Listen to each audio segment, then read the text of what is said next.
Is Prince Harry a really terrible lover? Hello everyone, welcome to World News Network. My name is Brittany, and today we're talking about a subject that cannot make me stop giggling, and that is that the woman who took Harry's virginity has come forward. Yes, she has told her story to the Daily Mail about this rather inglorious, as even Harry described it, session in a field behind a pub. We even have a picture with an X in the field telling us where they did it. It's so hysterical and ridiculous.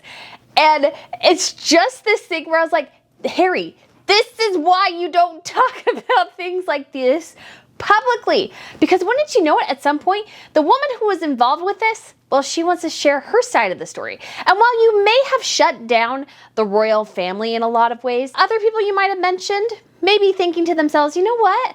I don't really like how this session was described. I don't like the questions about it. And I just want to come forward because some of my friends know about this and just publicly proclaim to the world, yes, I was the woman who rode Harry like a stallion in a field.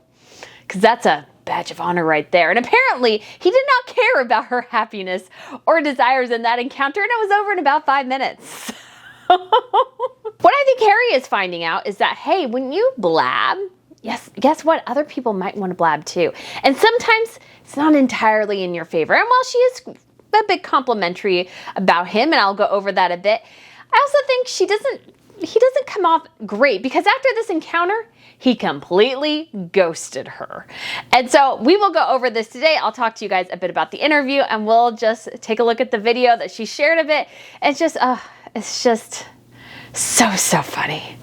And just a reminder to Meghan, hey, if you're thinking about writing a book yourself, yeah, you may want to rethink that. But if you guys haven't been here to World News Network before, like I said, my name is Brittany, and on this channel I provide compelling royal commentary about the latest news and sometimes a little bit of gossip too. In addition, I will be reviewing television shows and movies and sharing a bit about history too. And I also have a newsletter that'll go out every Tuesday, Royal Wire, and if you sign up, I actually have an interview with Angela Levin. Let me share with you a little bit of a snippet of my interview. So go ahead and take a listen here. As we can all see, she controls Harry now to a huge extent, and he does what he's told. You know, the way she walks around, he has to leave a conversation in the middle if she's bored. She holds not just his hand but also his arm, so he can't actually even move away a little bit from her. And she didn't want to walk behind William and Catherine. You walk in a line like you used to at school long ago. And it's the most senior first, not in age, but in position. And you do it that way. And why should she be walking behind the Queen, behind Prince Charles and Camilla, and behind William? She should be up there in the front. So I'm planning on making that live for the whole channel, probably on Tuesday or Wednesday. But if you are a subscriber to Royal Wire, you will get an early viewing. So if you guys want to go ahead and do that, that would be awesome. In addition, I also have a fashion channel, and I have a trip upcoming to the UK. You can come to me. We'll go visit the Cotswolds and London as well, and some of the greatest spots in London. I cannot wait for you to join me. So feel free to go ahead and sign up. And yes. Oh, yes. This was going to happen, I have no doubt. And I feel like Rupert, what is his name? Rupert Everett, perhaps was the instigator for this in some ways, because he claims that what Harry described in the book was actually not what happened, that it was with another woman on a different continent. And apparently that is not the case. Yes, it did actually happen in the UK, in a field behind a pub, and it happened with a woman who worked as a groomer, and her and Harry hung out for a period of time. Even they got quite close, I guess, but were not terribly close, and they just ended up having this romp in a field one day during her birthday because she had been getting over a boyfriend. And so at some point they had decided to go out and get a cigarette, and it turned into something else. And then all of her friends figured it out because she came back not only disheveled but without her belt, and they had to go back in the field the next day, and they know exactly where in the field it was because that's where she found her belt the next day. Yes. I just am like, just karma coming back to bite Harry in the butt. He feels that he has the right to share intimate details about other people, but when other people share intimate details about him, does he appreciate that? And is this a woman, let's just say, I think he would probably rather it be somebody like Elizabeth Hurley, let's say, I feel like this is rather unglamorous in a lot of ways for a guy who is a prince. So go ahead and take a listen to a portion of her interview here. I've kept this a secret for 21 years. I would never have said anything if he hadn't have put it in his book. And you had to feel sorry for her. She says she would have kept this a secret for the rest of her life. And I have no doubt she would have. She has kept this secret the entire time. Who broke the compact? Why, it was Harry. Harry broke the deal by chatting about it. And of course, part of it too is, I'm sure to a certain extent, her feelings were hurt because he and she by extension became a punching bag because people would just laugh. Go ahead and take a watch at this little clip from a British morning news channel where they just could not contain the giggles. But yes, age 16 or 17, in a field near school, an older woman took his virginity, and then, when the act of darkness had been completed, he lay on his front, and she smacked his bottom and sent him on his way. Hi, I'm Sasha Walpole. I'm here to tell my story in my words. I am the lady that Prince Harry wrote about in his book, who he lost his virginity to. And I feel a bit sorry for her too, because he said in the book that she was an older woman. She was 2 years older than him. Only 2 years. That's like if you're a pretty young woman and somebody goes, ma'am. It's a southern thing. It's like when somebody calls you ma'am. Sorry, I just dropped my phone. When somebody calls you ma'am, sometimes people don't really appreciate that because that makes them seem old. I mean, I would imagine her, she's only 40, Harry's 38. Why is he calling her an older woman? Because that implies a woman perhaps in her 30s. Somebody who can maybe introduce him to this lovemaking process and give him a great tutorial about it or something like that, if you understand what I mean. There's an idea there. However, she's not really doing that. Instead, she is just pretty much a teenager just like him. I think she was 19 or 20. She was a young woman like him. So why didn't he say a girl about my age? Why did he have to call her older? I feel sorry for her now. I feel like that's so rude. Do you feel like that's rude? I feel like that's really, really rude. I don't mind Harry writing that it was inglorious in his book. It wasn't that glorious. We were drunk and having sex in a field. It's never going to be glorious. It's just like, it's not glorious. It's not glorious having sex in a field. And I'm sure in that instance when you're sloshed, it's not. I don't want to say it's always like that because let's not go there. But it's just, it was an inglorious episode. And so I feel like he's throwing her under the bus by saying what was inglorious, which I mean, again, it was, and she's admitting it was because it wasn't great, but it wasn't great for her either. I didn't know Harry was a virgin at the time. It wasn't until probably the next morning when I actually thought about it. I was a bit, oh no, not because of him being a prince. It was just the fact that I'd slept with one of my friends and it was Harry. Then it kind of dawned on me that perhaps he was, because obviously he'd never really had a girlfriend, I suppose, that I knew of. Yes, so he never had a girlfriend. And so she had just broken up with a long-term boyfriend. She was still dealing with the effects of that. And he came to her birthday party and his new girlfriend showed up later. And I'm sure that was a very emotional moment for her. And she was like, oh, Harry. And Harry, again, she rode him like a stallion. And it's just, again, comical. You know, it was just a quickie in the field. He may have been Prince Harry to everyone else, but to me, it was just Harry. We were mates. We hung out together.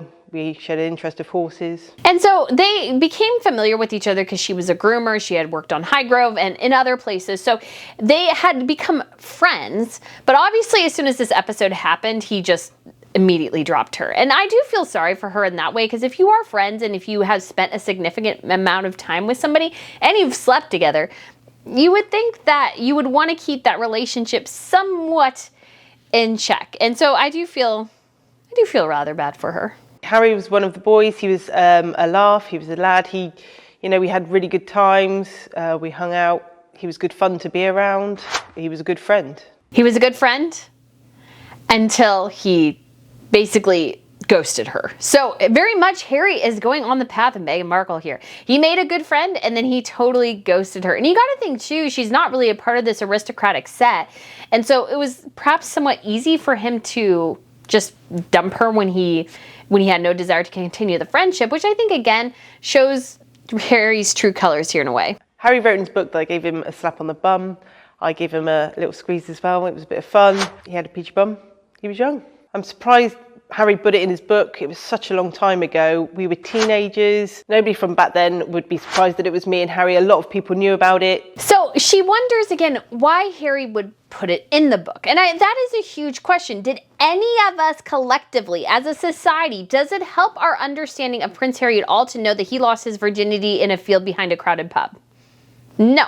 No, that doesn't help me sympathize with Harry, understand Harry better, nothing. It doesn't do anything for me. So this idea that in his mind that we needed to know this crucial piece of information about his young life, and I'm like, yeah, I don't think we really needed to know that. We didn't really need to know that. And the fact, again, that he called her an older woman when she was literally just a teenager like him, I feel like is also rather, again, a huge slap in the face, I think. Our lives have gone in different directions since then. If I seen him in the streets, I would like to think that we could go for a drink. We were really good friends back then, and I wish him all the best. So she says all she wishes him is the best, and I'm sure she does. But does he wish everybody else the best? And is this a sign of what not to do? Why writing a memoir was an exceptionally bad idea, especially when you put in details, again, that nobody needs to know about. I feel like one of the problems with Harry and Meghan has been is they share too much and then also hide stuff they don't need to hide. So they tell us things we don't need to know, yet hide things we do need to know. For example, Archie's godparents, Archie's birth plan.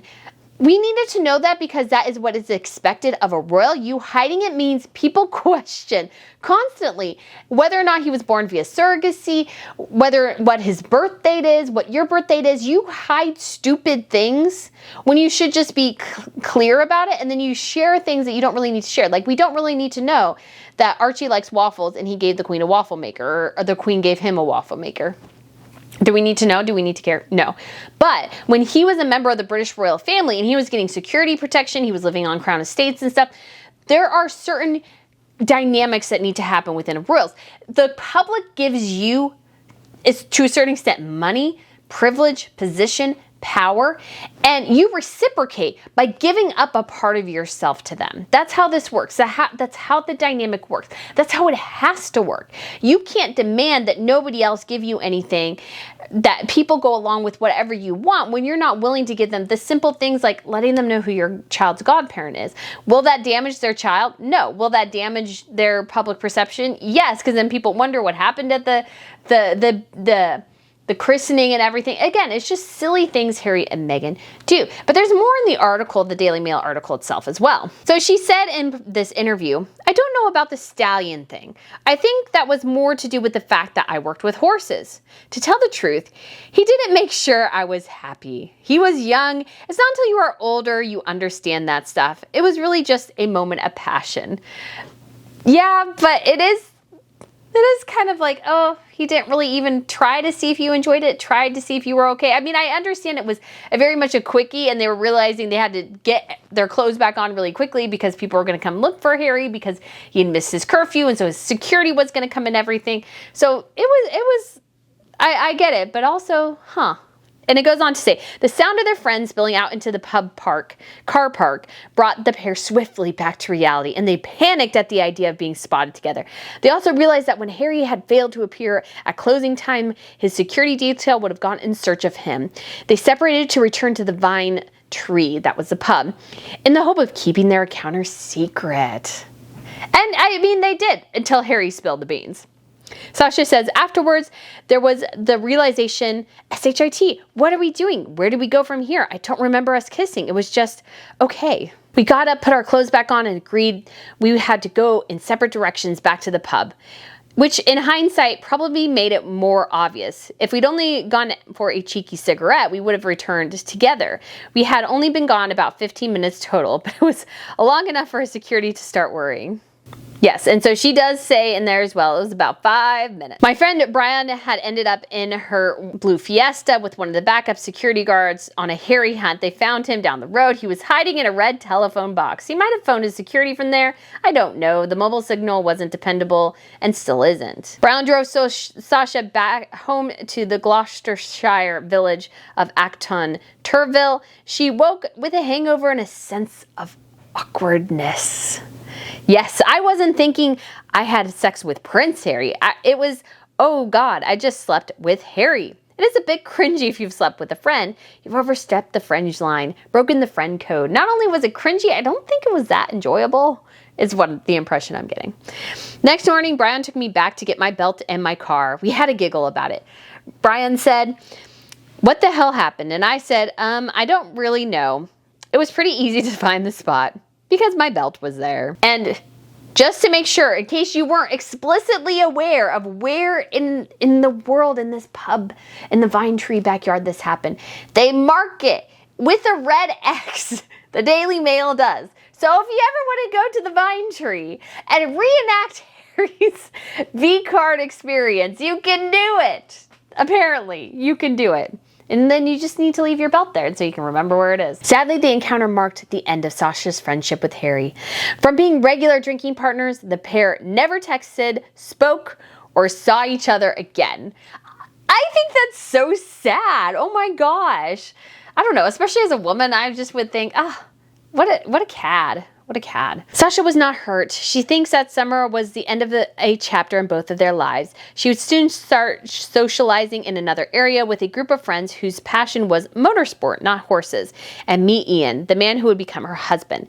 Now she has a job excavating the footings for patios and driveways, a world away from the life Harry has in his California mansion. She goes on to say, your friendship changes, circles change, your circumstances change. That's what happens when you are young, you grow up. So she also said there was a lot going on with Harry's life that I was not aware of. I never thought it would turn into a relationship.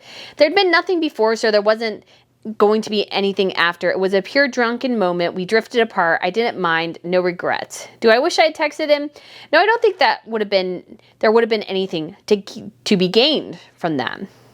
So here's what's interesting about this. I think her story is somewhat hysterical, A, and B, is just a little bit sad. But also, I think when Harry said it was an older woman, people had this imagery in their mind. A woman maybe in her late 20s, 30s, who was vivacious, who liked to ensnare young guys. You had the cougar mindset.